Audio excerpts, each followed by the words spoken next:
জনতার দরবারে আরো একবার আপনাদের জানাই স্বাগতম। যেটা বলছিলাম যে জনতার দরবারে আমরা আলোচনা করছি এই ময়নাগুড়ি, জলপাইগুড়ি, আলিপুরদুয়ার, কোচবিহার এই সমস্ত ঝড়ে লন্ডভন্ড হয়ে যাওয়া বাড়িগুলি তৈরি করে দিতে চেয়েছিল রাজ্য সরকার, কিন্তু নির্বাচন কমিশন অনুমতি দেয়নি। তার বদলে ক্ষতিপূরণের নির্দেশ দিয়েছে। কতটা ক্ষতিপূরণ দেখুন।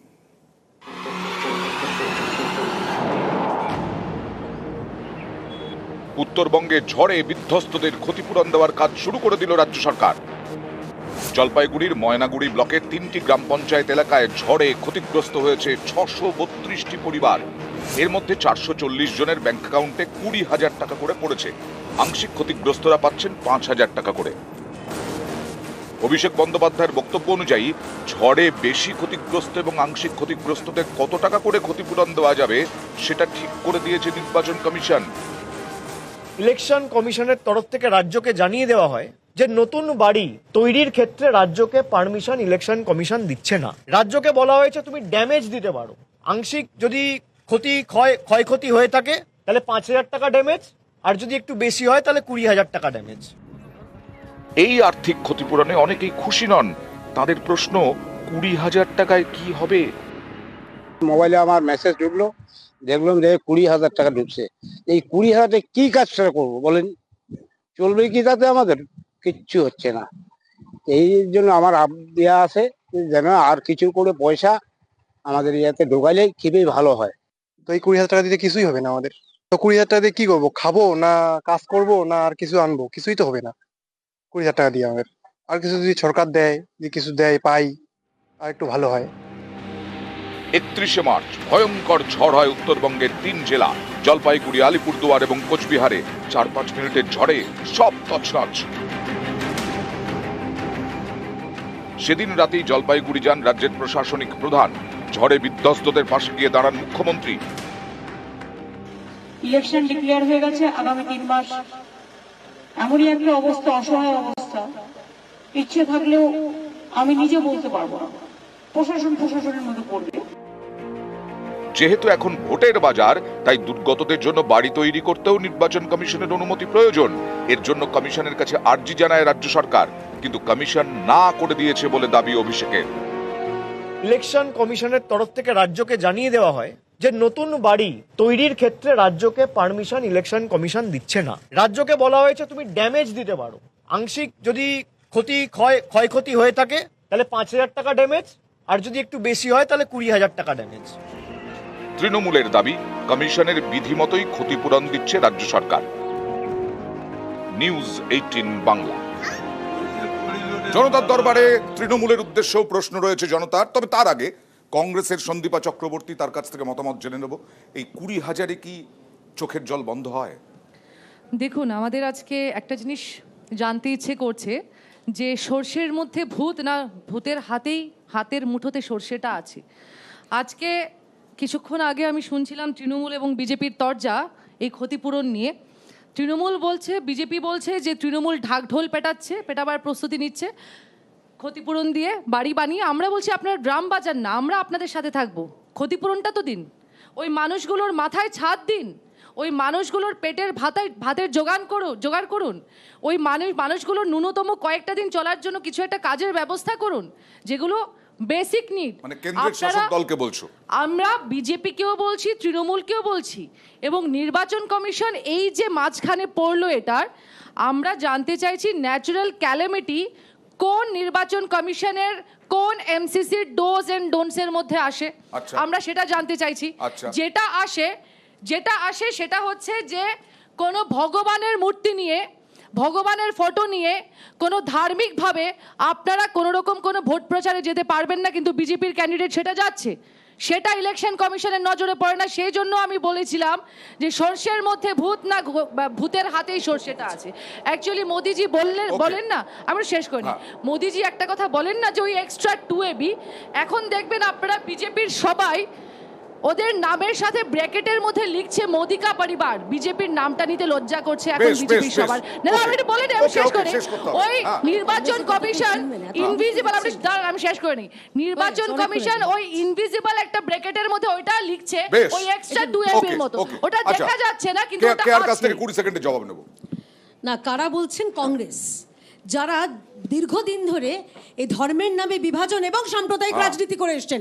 রাহুল গান্ধী ভোট এলে টেম্পল রান করেন, কখনো মসজিদ রান করেন, কখনো গির্জা রান করেন।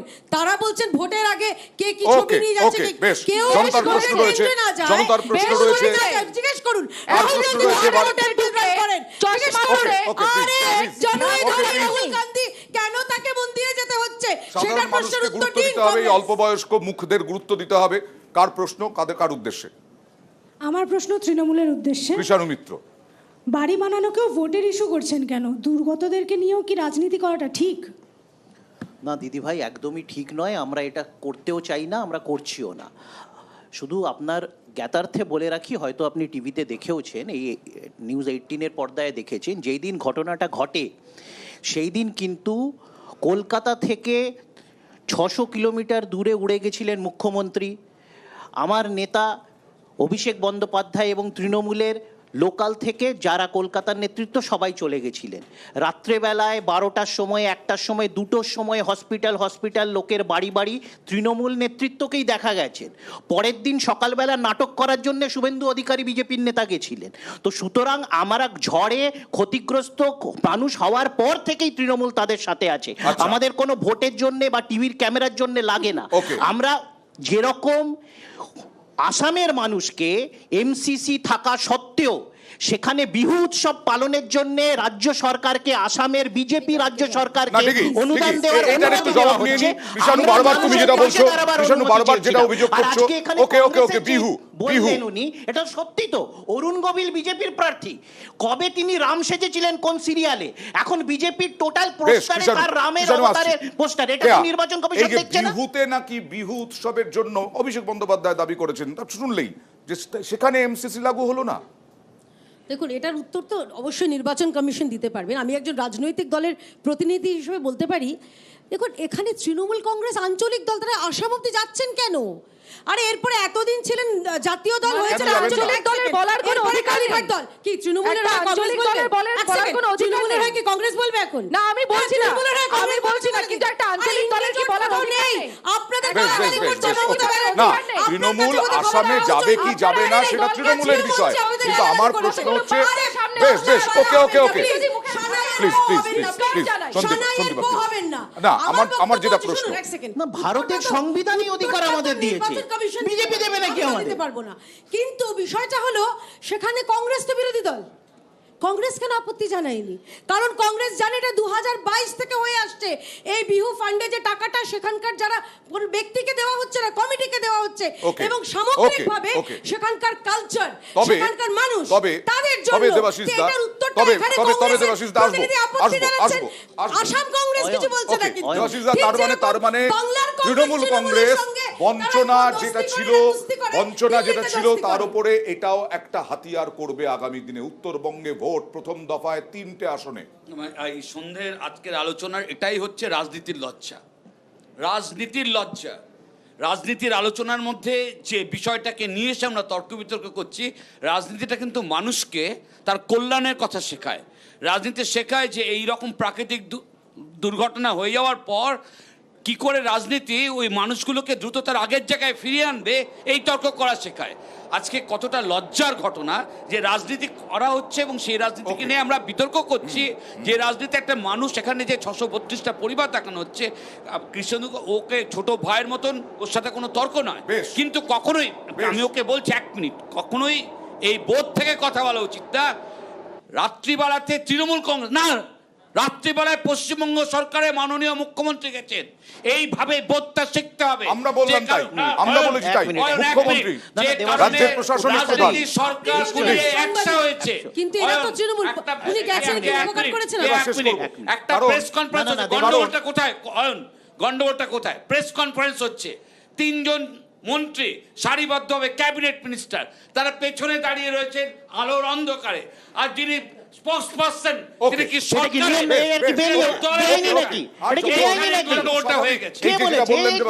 এটা করবে, এটা আগামী দিনে এটা হবে। তৃণমূল কংগ্রেস পরিষ্কার বুঝিয়ে দিচ্ছে। আর বিজেপি সাগর থেকে পাহাড় সন্দেশখালি ইস্যু করছে। দেখুন, সম্পূর্ণ বাংলাতে সন্দেশখালির ঝড় উঠবে। সন্দেশখালীর মা বোনেরা আমাদের সাথেই আছে। এই বছরের জানুয়ারি থেকে সন্দেশখালী সরগরম। এই ইস্যুকেই 24-এর লোকসভা ভোটে হাতিয়ার করছে বিজেপি। এ নিয়ে আসরে খোদ নরেন্দ্র মোদী। মার্চের প্রথম সপ্তাহ থেকে ধরলে ইতিমধ্যেই বাংলায় এসে 6টি সভা করে ফেলেছেন নরেন্দ্র মোদী। প্রতিটি সভা থেকেই তৃণমূলকে নিশানা করতে সন্দেশখালীকে হাতিয়ার করেছেন তিনি। বারাসাতের সভার পরে সন্দেশখালীর আন্দোলনকারীদের সঙ্গে দেখাও করেন মোদী। সন্দেশখালী এলাকাটি বসিরহাট লোকসভার মধ্যে পড়ে। সেই বসিরহাটে বিজেপি প্রার্থী করেছে রেখা পাত্রকে, যিনি সন্দেশখালী আন্দোলনের অন্যতম মুখ। রেখাকে ফোনও করেন নরেন্দ্র মোদী। रेखा जी नमस्कार। आप बंगाल की विपरीत राजनीतिक परिस्थितियों में प्रचार कर रही है। বুধবার উত্তরবঙ্গে বিজেপির প্রচারেও সন্দেশখালীর মহিলারা। নরেন্দ্র মোদীর মতোই অমিত শাহ বাংলায় এসে হাতিয়ার করেছেন সন্দেশখালী ইস্যু। तृणमूल कांग्रेस को जिताने का मतलब है संदेशखाली की तरह अत्याचार करने की छूट देना। পর্যবেক্ষকদের একাংশের মতে এসব থেকে স্পষ্ট 24-এর ভোটে বিজেপির বড় অস্ত্র সন্দেশখালী। বিজেপি এর আগে বাংলায় বিভিন্ন ভোটে বিভিন্ন ইস্যুতে ভোট চেয়েছে, কিন্তু 19-এর লোকসভা ভোট ছাড়া অন্য কোনো ভোটে সাফল্য মেলেনি। 21-এও স্বপ্নভঙ্গ হয়েছে। এবার 24-এর লোকসভা ভোট। এই ভোটে বিজেপির লক্ষ্য মহিলা ভোট।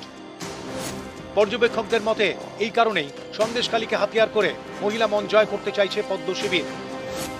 পশ্চিমবঙ্গে মোট ভোটারের 49.2% মহিলা, অর্থাৎ পশ্চিমবঙ্গে মহিলা ভোট যাদের দিকে তাদেরই বাজিমাত।